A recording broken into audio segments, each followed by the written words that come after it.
अल्लाह तबारक व ताला फरमाए थो पंहिंजे प्यारे कलाम इलाही क़ुरान मजीद में, ॿियनि जा ग़लतियूं माफ़ करियो। मुंहिंजा प्यारा दोस्तो, दुनिया में अल्लाह तबारक व ताला असांखे ख़लक़ियो आहे, बशरी तक़ाज़ो आहे कि असांखां कोताहियूं, कई असांखां ग़लतियूं थींदा आहिनि।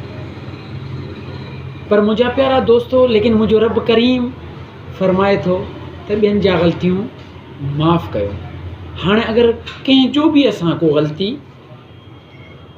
या हुन ग़लती कयो, नंढो या वॾो, अगरि असां हुनखे माफ़ था कयूं त यादि कजो असां मां अल्लाह बि राज़ी, अल्लाह जो रसूल बि राज़ी ऐं उहो माण्हू बि असांखां राज़ी। पर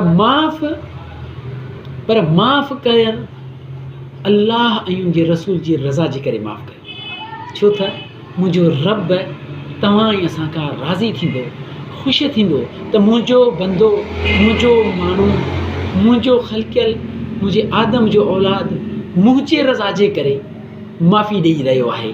मुंहिंजे ॿिए पंहिंजे भाउ खे या पंहिंजे भेण खे या अज़ीज़ वक़ारिब खे XYZ जंहिंखे बि अल्लाह ऐं उनजे रसूल जी रज़ा जे करे माफ़ करे रहियो आहे। दुआ कयो अल्लाह तबारक व ताला तव्हां ऐं असांखे अमल करण जी तौफ़ीक़ अता फ़रमाए।